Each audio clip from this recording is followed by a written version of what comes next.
அல்லாவின் கருணை தான், நம்ம ஒண்ணுமே இல்லை. அவன் கருணையால் எல்லாம். நம்ம அமல்கள் கூட அவன் கருணை, அவனுடைய கருணை. ஆனா ஒரே ஒரு விஷயம்தான், நம்ம எல்லாமே கேட்டிருக்கிறோம் அல்லாட்ட, எதுவுமே நடக்காமலாம் போகாது. ரமலான்ல கேட்ட கோரிக்கைகள் எல்லாம் அப்படி இருக்குது, எதையுமே அல்லாஹ்வுத்தாலா மறுக்கிறது இல்லை. நீங்க கொடுத்த மனு இருக்கு பாருங்க, அப்ளிகேஷன், இங்க அரசாங்கத்துல கொடுக்குறீங்க, அமைச்சர்கிட்ட கொடுக்க, அங்க கொடுக்குறீங்க, வாங்குவாங்க, வச்சிருப்பாங்க, சிலது நிறைவேறும், சிலது அவங்க பார்க்கறதே இல்லை. அல்லாட்ட போட்ட எந்த அப்ளிகேஷனும் அது மறுக்கப்படுறது இல்லை மாத்திரம் அல்ல, அது பரிசீலனைக்கு எடுக்கப்படாமல் விடப்படுவதே இல்லை. அல்லாட்ட போடுற அப்ளிகேஷன் பரிசீலனைக்கு எடுக்கப்படாம விடப்படுறதே இல்லை. ஒருத்தங்களாம் அப்ளிகேஷன் அல்லாட்ட கொடுக்கிறோம், ஒருத்தர் ஒன்னா கொடுக்கிறோம். அல்லாட்ட நான் கொடுத்திருக்கேன் 1000 அப்ளிகேஷன் கொடுத்திருக்கேன். என்னை விட தேவை உள்ளவங்க 2000 கொடுத்திருப்பாங்க. ஒவ்வொருவரும் கொடுக்கிறோம் அல்லாட்ட.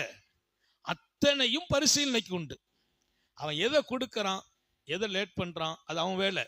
ஆனா பார்க்கப்படாமல் அப்ளிகேஷன் மறுக்கப்படுவதில்லை.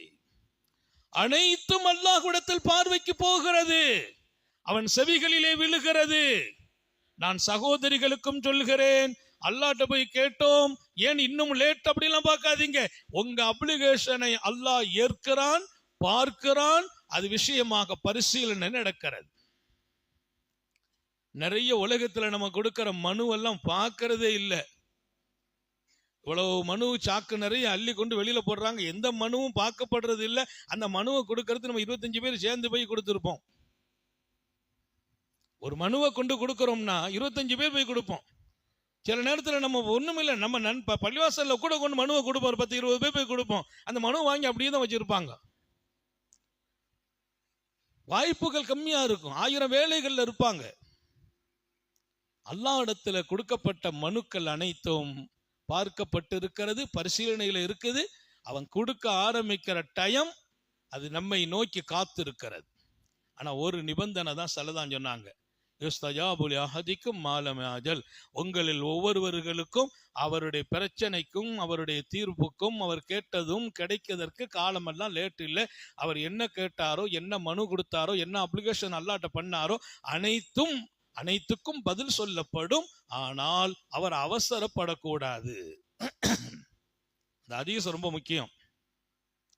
நீ கொடுத்த மனு, அல்லாட்ட வச்ச கோரிக்கை, அவன்கிட்ட கேட்ட விஷயம், அனைத்துக்கும் பதில் சொல்லப்படும். ஹதீஸ் சஹீஹான ஹதீஸ், யுஸ்தஜாப், பதில் சொல்லப்படும். எங்கிருந்து? அல்லாட்ட இருந்து. ஆனா மாலமே ஆஜல், அவசரப்படக்கூடாது. நான் கேட்டுட்டேனே, ஏன் இன்னும் பதில் வரல, நேற்றே அப்ளிகேஷன் போட்டேனே, இன்னும் ஏன் அதுக்கு பரிசீலனை பண்ணல, நான் ஒரு வாரமா கேட்டுக்கிட்டு இருக்கேன், ஏன் கிடைக்கல, ரமலான்ல கேட்டேன்னு கிடைக்கலையே, 1ஆம் நோம்புல கேட்டேன்னு கிடைக்கலையே, அது உனக்குள்ள வேலை இல்லை, கேட்கறது உன் வேலை, கொடுக்கறது என் வேலை. எனக்கு முன்னால நீ அவசரப்பட்டா எனக்கு பிடிக்காது. ஏன் தெரியுமா? எம்முடைய எதிரியா இருக்கிற ஷைத்தான் அவன் அவசரக்காரன், அவன் அவசரம் என்பது அவன் வேலை. அந்த வேலையை நீ கையில எடுத்தா நான் உனக்கு கபூல் செய்ய மாட்டேன். எந்த துவா மறுக்கப்படுது? அவசரப்பட்டா மறுக்கப்பட்டுரு. அவன் ரொம்ப அவசரப்படுறான்பா, குடுன்னு சொல்றது இல்ல. உலகத்துல நேர் மாற்றம். ரொம்ப அவசரப்படுறான், சீக்கிரம் முடிச்சு விடுங்க. அங்க அப்படி இல்லை, ரொம்ப அவசரப்படுறான், அதை க்ளோஸ் பண்ணிருங்க. இங்க கொஞ்சம் அவசரப்பட்டோம், நம்ம சொல்றோம் இல்லையா, 4 தடவை போய் கேட்டோம்னா கிடைச்சிக்கணும். கேட்கறதுக்கு அல்லாஹ் அனுமதிக்கிறான், அவசரப்பட அனுமதி இல்லை. நான் நேத்து கேட்டேனே, நீ ஏன் தரல அப்படின்னு அல்லாஹ் சொல்வானா, அதை தூக்கி போடுன்றான். அல்லாஹ் நம்ம எல்லாரையும் பாதுகாப்பானா. இன்னைக்கும் கேட்கணும். எப்படி கேட்கணும்? புதுசா கேட்கணுமா? இன்னைக்கு எப்படி கேட்கணும்? புதுசா கேட்கணும். நேத்து மாதிரி கேட்க கூடாது. நேத்து கேட்டேனே கிடைக்கலையேன்னு சொல்லக்கூடாதான். இன்னைக்கு குடுன்னு கேட்கணுமா? மாலும் அவசரப்படாதீர்கள். அல்லாஹ் உங்களுக்கு எனக்கும் தௌஃபீக் செய்வானா. தாய்மார்களுக்கும் சொல்றேன், அல்லாஹ்ட்ட போயெல்லாம் அவசரப்பட்டுக்கிட்டு இருக்க கூடாது. எல்லாமே அவனுடைய பேர் அருளாலே நடக்கிறது. காத்தமுன் நபியின் ஸல்லல்லாஹு அலைஹி வஸல்லம் சஹாபாக்களை அடிக்கடி சொல்வாங்க, உலகத்துல நீங்க கையாள கூடாத விஷயம் அவசரம். அவசரங்கிறது எதுலையுமே கூடாது. தொழுகைக்கு அவசரப்படலாமா? படக்கூடாது. பள்ளிவாசல்ல உதவு செய்துட்டோம், காமத்து சொல்லிட்டாங்க, ஓடி வர்றாரு, எனக்கு அந்த ரக்காத்தை படிக்கணும்னு வராதுன்னு நாங்க ஸல்லல்லாஹு அலைஹி வஸல்லம். யார சொல்லலாம், அந்த ரக்காத்து மிஸ் ஆயிடுமே, பரவாயில்லைன்னாங்க. ரக்காத்து மிஸ் ஆனாலும் பரவாயில்லை, 2ஆம் ரக்காத்துல சேர்ந்துக்கா, அவசரப்பட்டு ஜமாத்தை பிடிக்க வேண்டாம். அப்போ முந்தி உனக்கு ரக்காத்து வேணுமா, முந்தி வா, அவசரம் வேண்டாம். தொழுகைக்கு வர்றதுக்கு கூட அவசரம் காட்டாதேங்கிறாங்க அல்லாஹ்வும் ரசூலும். இன்னைக்கு நம்ம லைஃபே அவசர உலகம், இதுக்கு பேரே அவசர உலகம்னு வச்சுட்டாங்க. மனுஷன் எப்போ பார்த்தாலும் பிஸியா தான் இருக்கார், அவசரமா தான் இருக்கார். யார்ட்டையாச்சும் போய் பேச போனா, இப்ப நான் கொஞ்சம் பிஸியா இருக்கிறேன், பேசுறதுக்கே இன்னைக்கு துனியாவில் நேரம் இல்லை.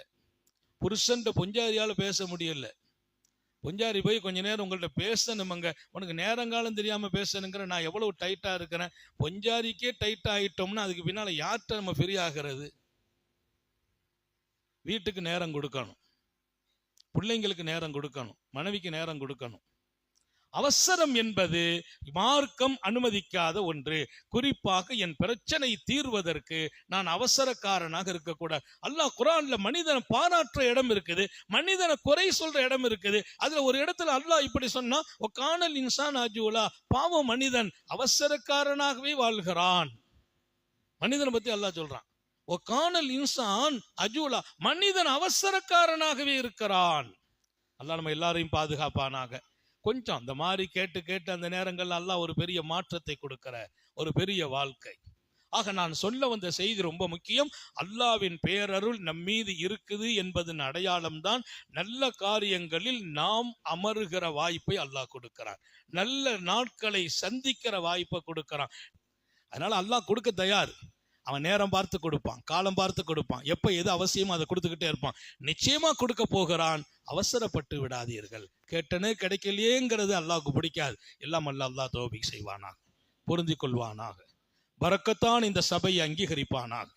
இவ்வளவு மக்களை கொண்டு அவன் ஒன்னு சேர்த்தானே, அது அவன் பேர் அருள் என்கிறேன். உங்க மேல அவன் அருள் வச்சிருக்கிறான். சபைக்கு வந்ததால் சபைக்கல்ல கண்ணியம், சபையை கொண்டு நாம் கண்ணியம் பெறுகிறோம். அல்லாஹ் தௌபீக் செய்வானாக. நீண்ட நெடிய நாட்கள், நோய் நொடிகள் இல்லாமல், உடல்